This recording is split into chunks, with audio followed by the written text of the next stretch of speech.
So I am back, folks. Graham Sheppard, Customer Solutions Engineer here, and I'm going to talk specifically around Prisma SD-WAN.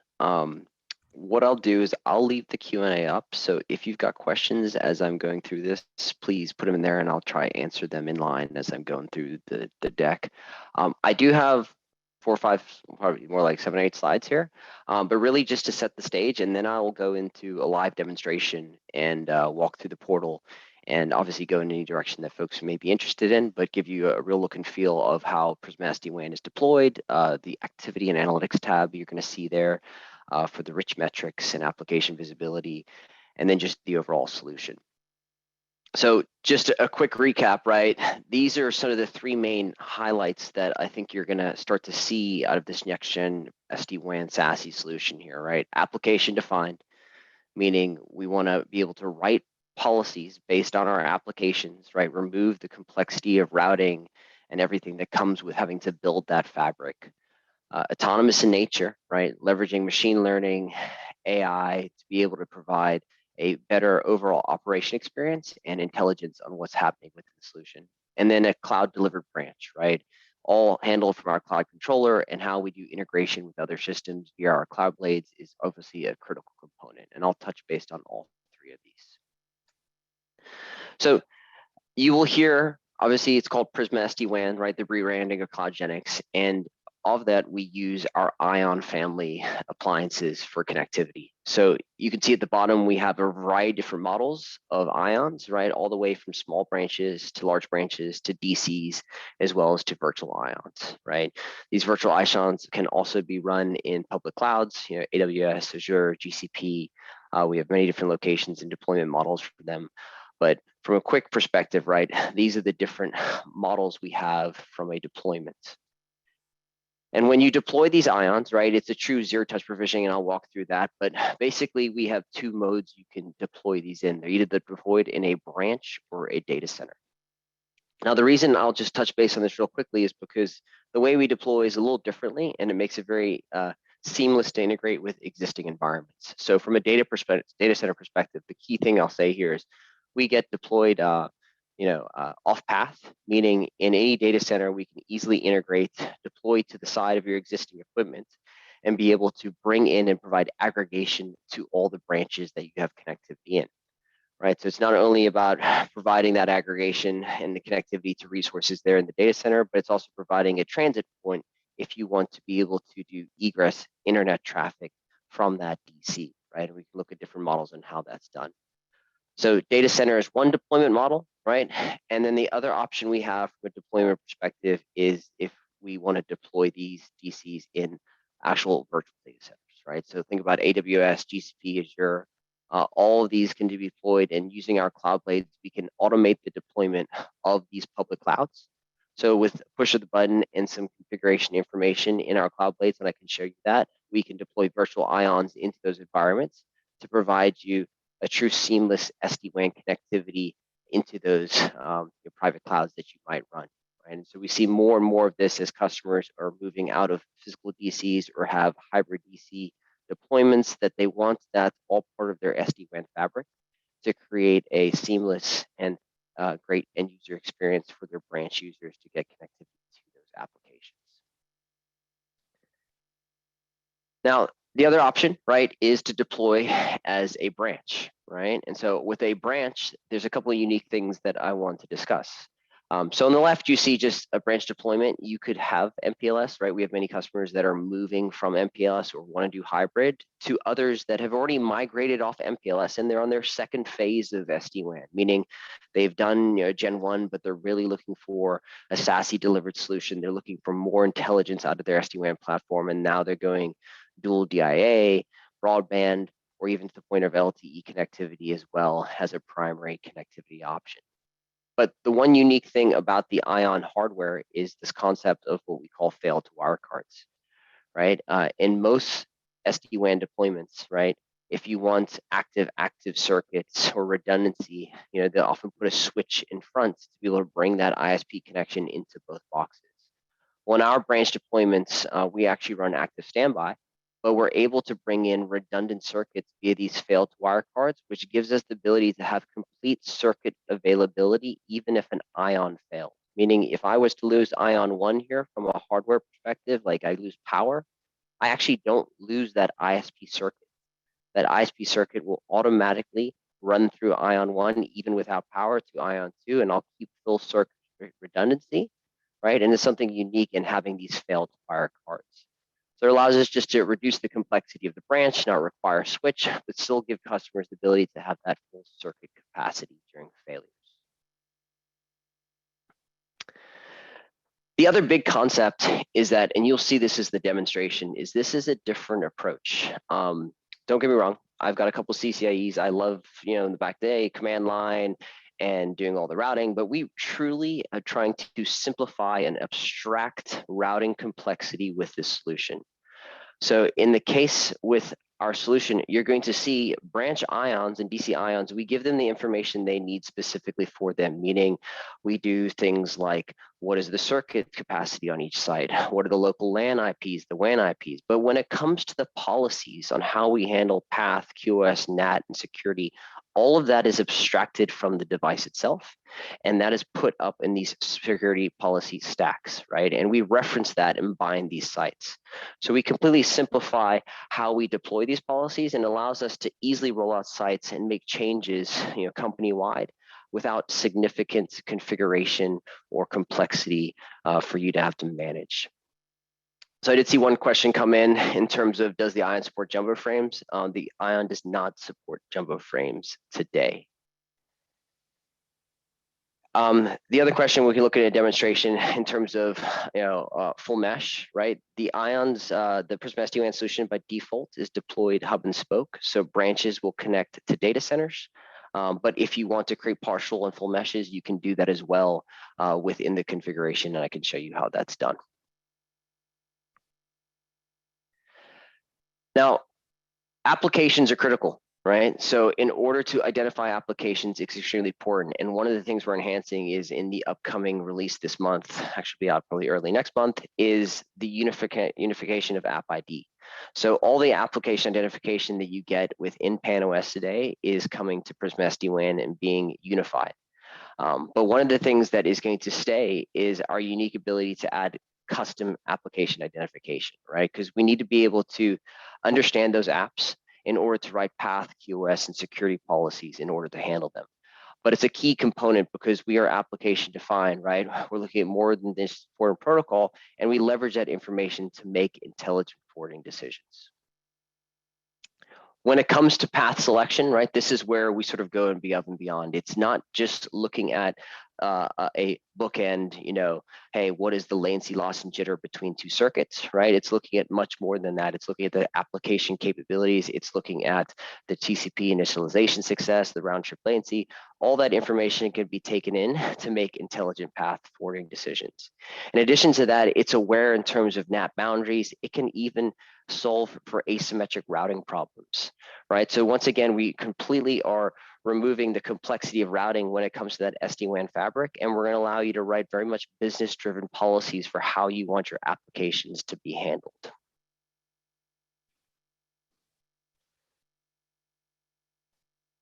The last thing I'll say here before we get into the demonstration is the fact that this is truly a cloud delivered platform from the ground up, right? So when this was developed, that was the mindset. And with that being, it is a completely REST API based product. What this tends to lead to is a lot of flexibility on how you can integrate and interact with the system. So a lot of people talk about zero touch provisioning from the point of, well, how do I just get the box onto the network to talk to the controller? We go way beyond that, being able to provision a box from soup to nuts within minutes, right? And have it operating within the network. When you start looking at how you integrate that with existing systems or pull data from it to be able to mine that information, right? Anything that I do in the UI, right, we can do via the REST API. And it's not one of these tools where it's like, hey, you go build it all out yourself. We have many working examples and many scripts that customers can use to interact with the system, and it makes it extremely flexible from a deployment and operational perspective to be able to utilize and get a lot of value out of the system itself. So what I'll do is I'm going to show you, let me actually bring this up from a slideshow just real quick. This is the demo I'm going to show you, right? It has quite a few different components, but basically what we're looking at is 3 branches, 3 different data centers, all connected via the Prisma SD-WAN fabric, and then also integrated into Prisma Access for true SASE-based solution. So I'm going to get into this demo portal and sort of walk you through what the solution looked like. We'll look at some of the activity, as well as dive into specific policies and information that really sets it apart. Now, remember, if you got questions, just answer them in the portal and I'll stop and take it in any direction. But to launch into the Prisma SD-WAN, everything is done from the App Hub. So for those of you who have started to use some of the cloud builder products from Palo Alto, right, Prisma Access, Prisma SD-WAN, Cortex, right, all of that is launched from the App Hub. So when you get a Prisma SD-WAN tenant, it will be provisioned and then you would launch it through that App Hub. And then once you launch it, you would get a screen like this. So jumping in, right, this is the SD-WAN portal. And you would get dropped into this topology dashboard. So quickly and easily, I can see all my ions and where they're deployed worldwide, right? Using geolocation, it's going to place them on the map. And it has a great tiling effect. So as I start to zoom into different locations, it's going to start to spread those ions across. And I have 2 look and feels when it comes to these icons, right? One with the people, which is going to be our branch, and one with a building, which is going to be my data center. We'll talk a little bit about alarms and alerts that come with the system, but you can already see we have a coloring scheme here to give you information on healthy versus non-healthy branches, as well as if I hover over any location, I'm going to see if it has any alarms and what severity those alarms might be. But I think the most important thing that I like to show first is sort of diving into where we sort of set ourselves apart in terms of really looking at the activity of a branch and its applications, and being able to use that information to make intelligent path decisions, as well as visibility for you as a network administrator to understand how that location is performing. So if I go into the activity tab, right, what you're going to already see is information around what applications and how they're performing. Now, the key here is, I've already sort of set this up, but at the top right, I can look at this data from a hour, day, all the way up to a 3-month perspective. So I can look at it from a historical perspective, from a wide range, or I could dive into a specific day or specific time period that I may be troubleshooting. On the left, you can see I also have a bunch of filters. In this case, I'm actually looking at my top 10 applications in terms of bandwidth. I'm looking at my New York branch and my associated WANs. So when I jump in, I can look at the bandwidth utilization of those top 10 apps, right? This is a dynamic chart, so I can click on any of these and remove them. But basically what I'm seeing here is for these top 10 applications, how much bandwidth are they using over the course of the last day, right? I can also scroll and say, I want to look at from a WAN perspective. Being SD-WAN, tell me, am I using my direct internet, my internet VPN overlay, my direct MPLS? What am I leveraging here? One of the unique things we won't dive into today, but just be aware, is that we do have the ability of using the MPLS underlay. So for customers that are migrating from MPLS to internet or hybrid, some of them might still want to be able to use that underlay for specific reasons. We don't force you into an overlay only model, even though that's probably the end destination goal you're looking for. We do have the ability to continue to use that MPLS underlay if you want to. Now, this is great. This is interesting, but you probably have some of these metrics in some location and understand the application utilization from a bandwidth perspective. Where we really start to set ourselves apart, and we talk about looking at things other than just loss, latency, and jitter, is transaction stats. So what you're seeing here is I can look at individual applications, or I can look at all of them. And what I'm showing you here over the course of the last day is the successful TCP connections and post-TCP connection successful transactions, right? So the blue is a successful TCP connection. Green is post-TCN successful connections and communication. And then red is failures, right? If I can't get a TCP connection whatsoever. Now, why this might matter to you, right, is the fact that most systems just look at loss, latency, and jitter. Let's just say you had a deployment with 2 data centers, one on the East Coast, one on the West Coast, and you were required to send some internet traffic out those data centers because you were doing some form of whitelisting or security inspection, right? With a traditional SD-WAN, if you're only looking at loss, latency, and jitter, you might not be able to see internet connectivity beyond that DC. That DC might be having an internet brownout. And we've seen this time and time again where internet connectivity at data center starts failing. But from the branch perspective, it still has connectivity to the DC. It's still happy from a circuit perspective. Well, something like this is going to solve that problem. In our case, we would automatically detect that connectivity issue and fail you over to your backup data center.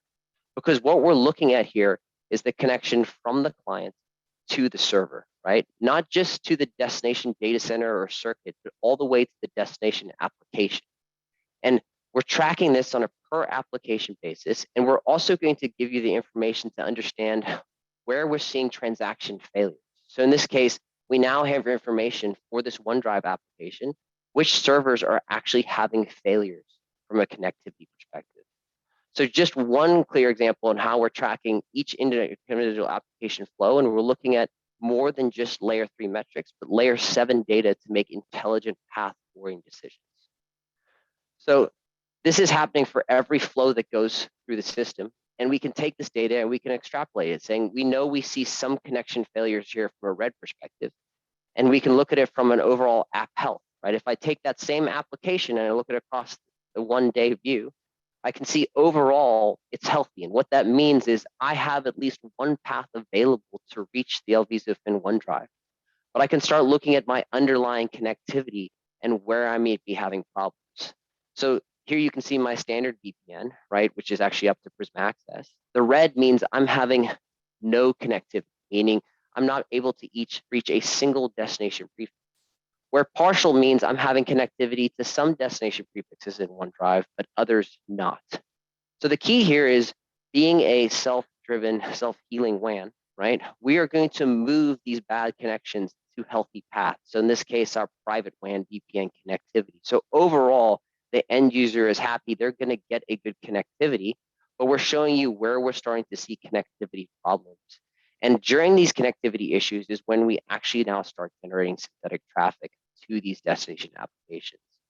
But it's not just pings and trace routes, it's actually TCP connections to OneDrive that look similar to that application traffic. And only once we start getting healthy connectivity back, do we go ahead and put these applications prefixes to OneDrive back in rotation for those paths. So just giving you more visibility on where we're having connectivity problems to that specific application. The last piece here, which I'll show you, which I think is quite powerful, is not everything is a network problem, right? But I'm sure you guys are well aware. To most people, it seems that way, right? Everything is the network is the problem, it's the security appliances, but sometimes it's not, and sometimes it's actually applications or things within the data center that are causing intermittent connectivity, right? And intermittent connectivity is extremely hard to solve for. So the idea with application response time is if we can't solve the problem by moving a path, by providing you better connectivity on a different circuit, we want to be able to give you the visibility and the tools to be able to determine, is it a network problem or is it an application issue? So what I'm showing you here is really the point here is the green and the orange. The green is the round trip latency. That is the two-way latency between the client and the application. The orange is the server response time. So what you can see here is if you had a customer call in during this period of time claiming about slow performance on this application, right? This data is going to provide you insights to say, hey, at this period of time, we were seeing over close to 2.5 seconds of server response time latency, right? It's taking too long to respond to that request. We've seen this time and time again. Maybe it's something with the database, right? Something that you can't see in the back end, but it gives you visibility and information to then go to the application team and say, hey, there was nothing wrong with the network at that period of time. We're seeing high latency when it comes to server response time. This looks to be an application problem, not a network issue. So one of the questions out there was, how does Prisma SD-WAN identify applications? So quickly, you'll see we have an application database that I'll show you here. Right, this is being unified with App ID, so it'll be consistent across the board. But we do things like pre-flight DNS, we do SNI checks, we do certificate checks. We are not doing decryption in here, right? But using those 3 key techniques and a couple others, we're using that to identify applications. and I've obviously leveraging ports and protocols as well to determine what it is. And you can easily write your own custom applications here as well, right? Based on either layer 7 or layer 3 and 4 to be able to add those in. And we actually give you visibility, and I'll show you here in a second, to how to even create those applications in the first place. Now, this data is great, right? But we record every single flow that goes through the system. So you're not blind to the decisions the system is making or the individual flows and applications, right? In the flow browser, think of this as, NetFlow on steroids. You're going to see every single flow and understand what decision we made and why we made it. So in this case, right, once again, I'm looking at the New York branch, and you can see individual flows. And what I can see here is, for example, this was the web pause, right? I can see the policy that I hit, right? I can see the ports, the protocols. I can see the security action. I can see the flow direction and the volume of traffic and the circuit it took. I can jump in. I can get even more granular to understand details around that application itself, all the way down to the nitty-gritty in terms of understanding packets, bytes, QoS that may have been seen, retransmission failures, everything that's used to create those graphs you saw earlier from a holistic branch perspective. I get individual flow metrics here that I can leverage for troubleshooting. If there was a failure on this for a certain reason, right, I can also see why it changed paths. Maybe it's due to an application transaction problem. Maybe it's due to a path performance issue, right? It's going to show me that information here, exactly why it made the decision it did, right? So this is an area where I could go and I start troubleshooting if I have an individual flow that I want to see or understand what decision it made and why. Now, we also do link latency and loss, so we can look across all our circuits and understand, how those circuits are performing from a latency, jitter, and loss perspective. But I think the key to understand is that it's not just this data itself, right? We have other information as well that we're leveraging in terms of the application connectivity that determine the overall health of that path and that application that we're leveraging.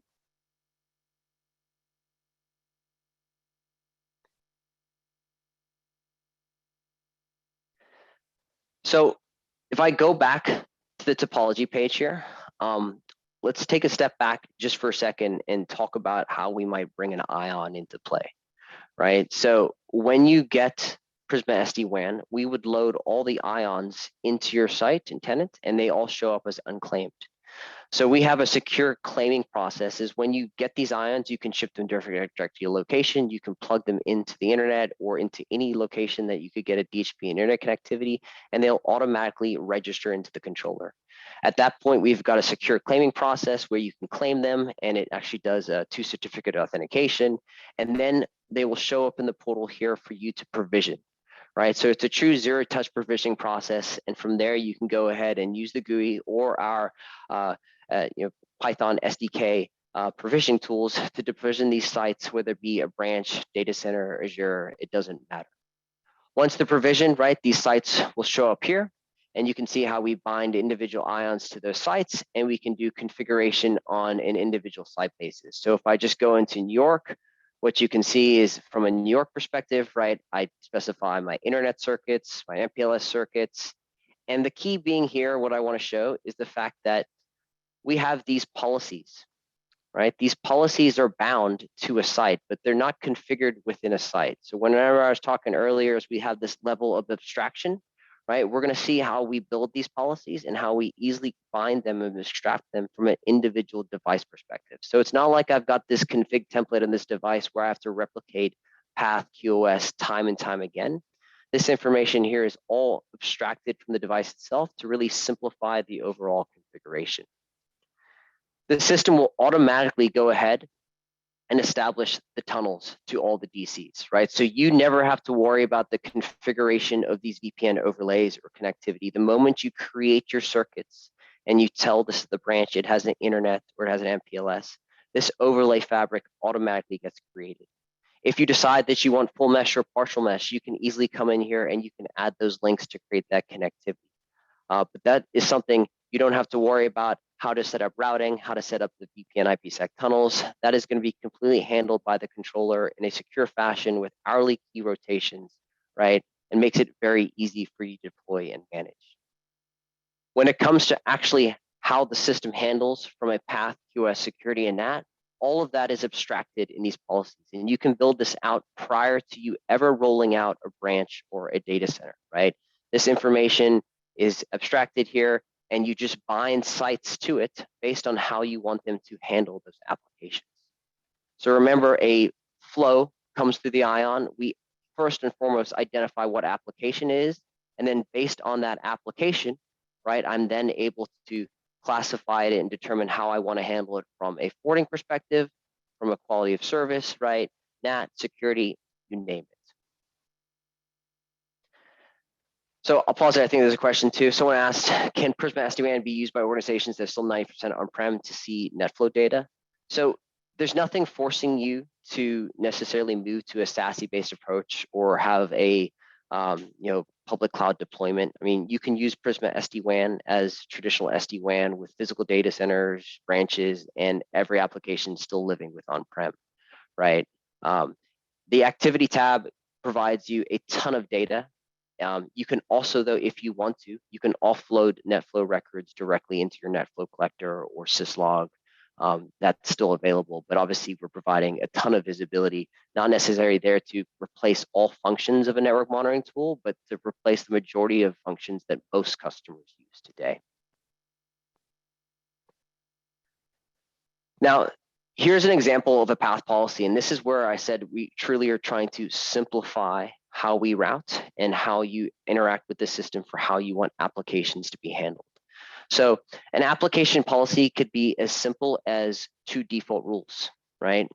These 2 default rules will handle probably 90% of the things you want to do, right? We have a lot of rules here just to show you the flexibility, but these 2 default rules could handle 90% of your applications because they basically catch all buckets, right? This one references anything going to the internet, and the bottom one references anything that's going to RFC 1918, right? And from there, I could specify, hey, anything that's an RFC 19 application, right? What are my active paths? What are my backup? And what is my L3 failure, right? So it's very easy to sit here and say, I want all my RFC 19 traffic to take my overlay fabric using public internet connectivity, direct MPLS, and then any MPLS VPN over my MPLS connectivity as well. Apologies, I have to cough real fast, folks. So we write policies based on applications.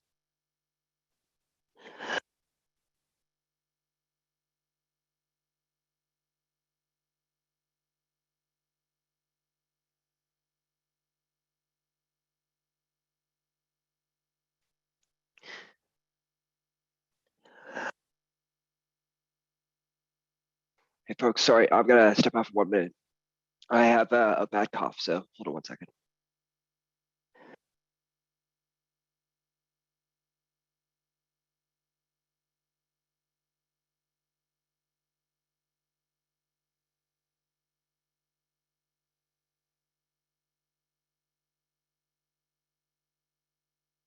Hey, apologize for that. I have been sick for the past couple of days and had a coughing spell there, so hopefully I'll get through this in a second here.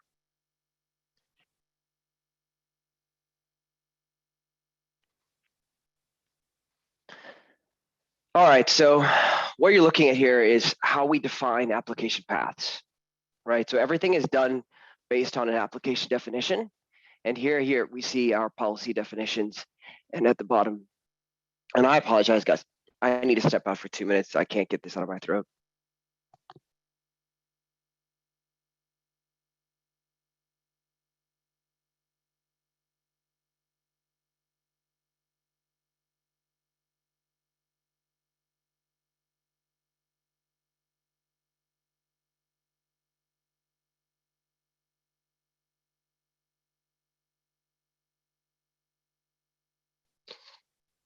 All right, hopefully that's better in opportune times, but I appreciate your patience. So my default rules are going to catch basically anything that I don't create a specific application for. So what you can see is these are any catch-all, and I can specify my path policies there. Then above there, I can basically write specific rules for how I want to handle certain applications. So let's just say guest Wi-Fi, right? Guest Wi-Fi, maybe I always want to send direct to internet. I never want to send that back anywhere else, right? So I can have, in this case, a network context that identifies guest traffic and sends that directly out to my internet. So here's a path that's just directly out to the internet. But then I can have other things like corporate voice, right? Maybe I want to treat corporate voice differently than other types of traffic. So all I have to do is specify the applications of Link, Cisco Call Manager, H223, RTP, other things like that. And then I can easily, here in my path policy, start dictating how I want those handled. So primary path means assuming all things are equal, meaning the application's healthy, the link's healthy, that's the path I want to take. Backup paths are when I start looking at things like application failures. It could be for a variety of different reasons, but if I start having application failures, what is my backup path that I want to leverage? And then L3 failures, think of that as things like LTE, right? Let's just say I have a complete L3 failure, meaning the path is not only, it's just not there. It's not that it's performing bad, it's just not even an available path from an application perspective. At that point, I have an L3 failure because we've seen time and time again where customers might want to use LTE, but only for specific applications and not for all traffic. So mission critical applications might leverage that LTE path. So it just gives us a lot of flexibility in how to write those rules. And I never have to worry about it from a routing perspective. I'm not worried about BGP. I'm not worried about any of that complexity in my fabric. I literally can dictate my applications and then dictate how those paths should be handled, right?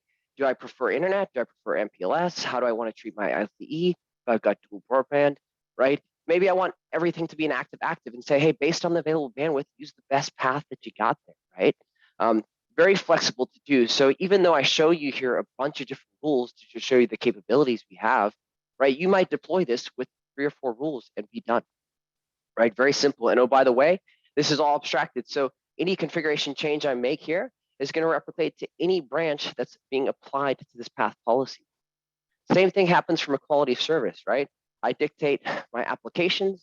I dictate how I want them to perform from a priority perspective, right? And I'm off to the races.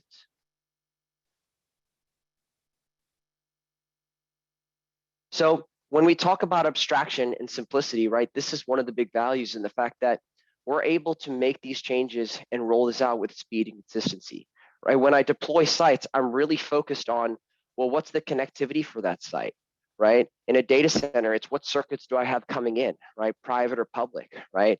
What connectivity do I want in for those private apps? But when it comes to actually applying policy, right, we can abstract that data and make it very simple for customers to be able to manage and deploy.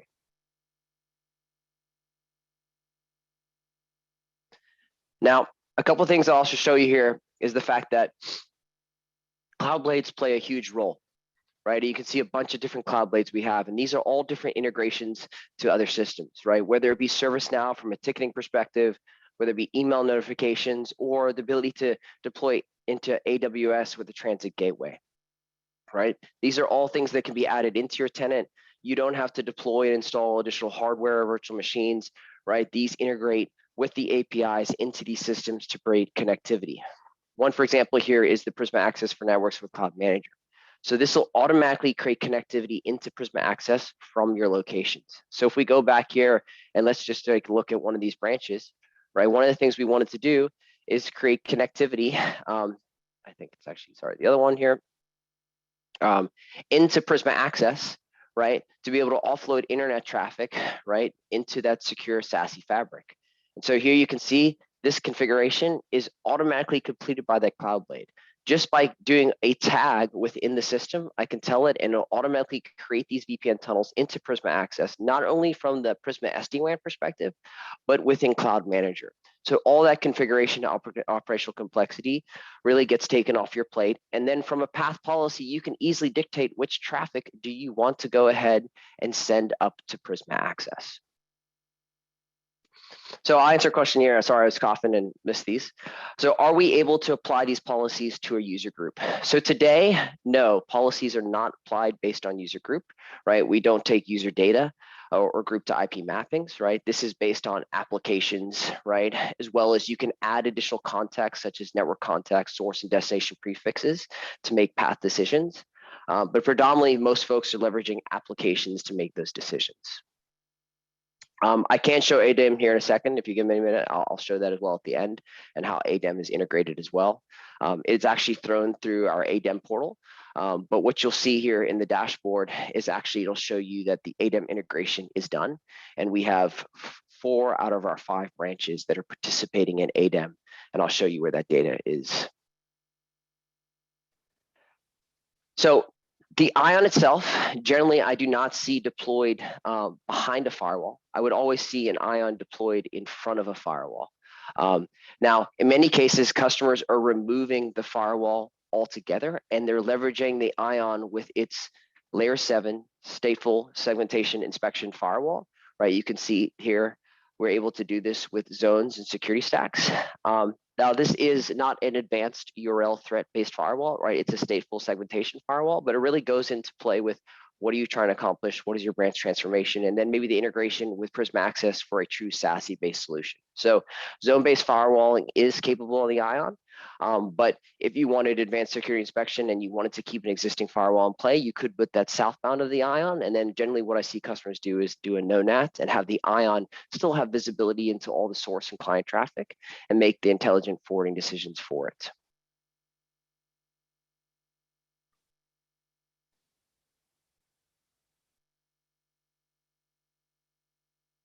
And someone asked, is the zone-based firewall license required to secure the ION? So it depends on what you mean by secure the ION. The internet interfaces, right, by default, the internet-based security is already applied. So the really only reason you would need the zone-based firewall is if you wanted to do east-west segmentation within the box, right? If you didn't need any segmentation, you wouldn't be required to buy that license.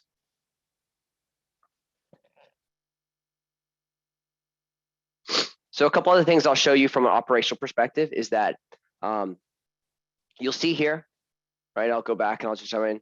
Right off the bat, you get a visibility in terms of what alarms. And if we go to the top right, all your alarms is going to be showing up here, right? These are all the active ones. And obviously I could filter and look at, will show me all the resolved alarms as well. So one of the things we do here, right, is the fact that we want to make sure we do correlation. So we looked at machine learning, AI, and so here's a great example of being able to do that. So here I have a single alarm, and in here I'm showing you also related faults to that alarm. So we can see if I've got different fabric links down, right? But it all goes back to one main issue where we have one site that having connectivity degraded problems. So off the bat, we're already simplifying ticketing, and we can have this all integrated into ServiceNow. So this generates a ticket.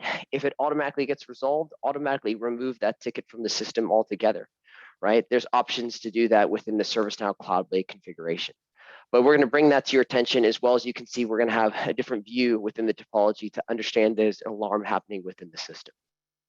I also have my main dashboard, right? And this is actually being completely revamped here in an upcoming release, but it shows me my device to connectivity from a controller perspective. It shows me the top alarm sites, right? So which sites are having alarms. You can see here right now we only have branch 3 that has 1 alarm, no data center issues, as well as I can get a quick look at the link quality metrics, right? So quick perspective of how my links are performing, not necessarily my application, but overall my links. I have 53 of them, and you can see here over the past 5 minutes, right? 10 are bad, 15 are okay, and 28 are good. Now I can dive into any of that information here and start understanding these individual links and how they're performing, right? And start gathering data them. And I can see this from the past hour or the past 5 minutes, right? All that information is going to see here. And you can see we generate a MOS score based on the information of the latency, jitter, and packet loss. So it gives you a quick view and visibility of how those links are performing across your entire system. We can also get more granular information as I jump into a site. So obviously we have that activity tab, but if I go onto an ION itself, we have a new view here, which we actually provide a site to health overview score here of our branches. Now this data is going to be all important to the dashboard here shortly, but the idea is rather than looking at individual applications, individual flows and how they might be performing, just give me a site score. On a scale of 0 to 100, how healthy are my circuits from this branch from a connectivity perspective? And so you can see here right now we're 100%, which means we have at least one circuit that's 100% healthy from a connectivity perspective. And I can dive into each one of these individual circuits, look at their individual health perspectives if I want to. But it's a quick overview of branch 2. and I can look at things like the top events, right, top application utilization, as well as an audit log to see what recent changes might have been made, right? As a network operator, right, if something all of a sudden goes wrong, I want to know if anyone made the change recently to that system that maybe caused this issue in the first place. So this is a new sort of dashboard that we have here to give you more insights and visibility into each individual branch. So the last thing I'll sort of talk to and move to is I think someone asked a question around ADEM, and I can show you that really fast. So ADEM, Application Digital Experience Management, when you add that to the IONs, really what we're showing here and wanting to provide is synthetic traffic, right? The IONs are going to gather all that real-time information, right? All the real-time applications, but being able to generate synthetic traffic has its value as well, especially if you don't have users in the branch maybe using traffic. As we've seen with COVID, hybrid work is important, it's critical. So you might not always have users there to generate that traffic, or you might not want to wait until users get in there and experience problems. So the ability to be proactive with things like ADEM to test across all paths becomes important. So this is the ADEM monitoring dashboard, and you can see with the integration into SD-WAN, I now have these remote sites.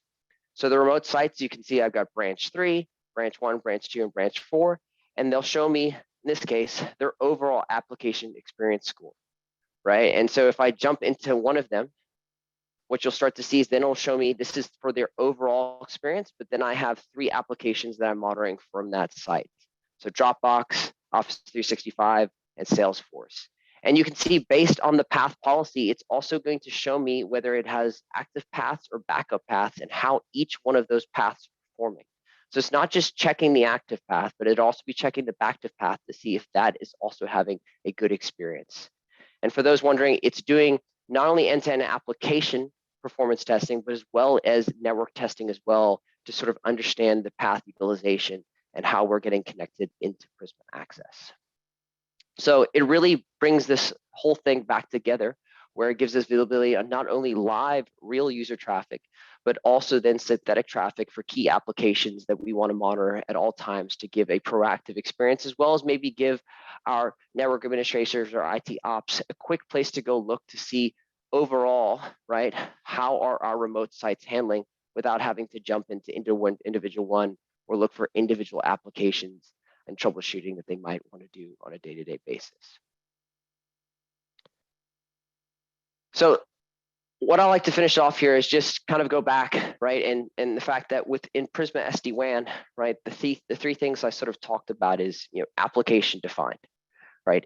Every time a flow goes through the system, we're monitoring that flow, we're identifying that application, and we're using that application to make intelligent decisions on how we want to handle that traffic, right? And you can see that based on the policies, right? Once we've identified that application, right, we can then apply quality of service, security policy, right? And then we can monitor that path and that application performance and move it if necessary.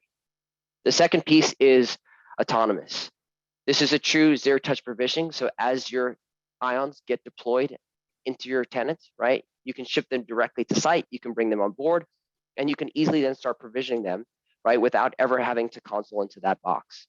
We have ways of deploying sites at scale. We have customers that are rolling out hundreds of IONs a week with just 1 or 2 engineers because we have a way to replicate that time and time again to create consistency. And since it's a cloud delivered model, it gives us a lot of flexibility and ability to do these at scale, right, repeatedly. And the last place, cloud blades, right? Being able to bring additional configuration, additional integration without having to add new hardware, right? New on-prem software. All of this is done by just configuring these modules, right? These are true API integrations, whether it be into AWS, Azure, ServiceNow, that provides that additional capability and flexibility, and we continue to add more here. And the last thing I know we talked a little about earlier is just AI ops, right? So you're starting to see AI ops when we talk about, event correlation.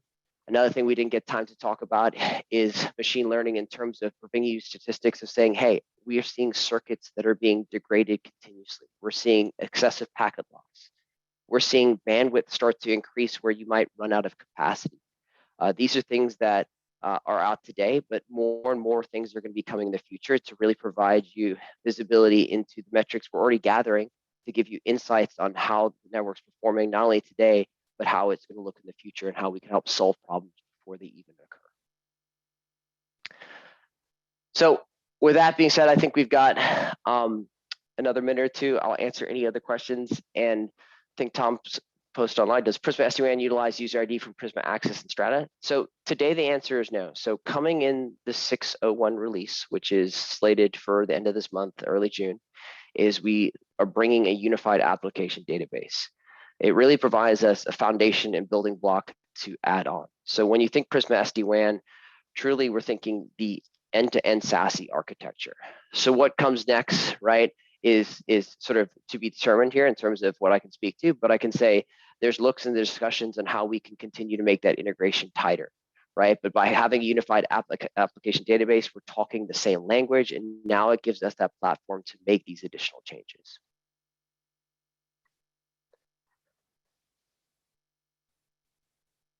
So I will pause there and stop sharing my screen for now, but happy to hang and answer any questions that folks might have, and appreciate everyone's time today, and appreciate you dealing with me with my my coughing fit. So thanks, everyone.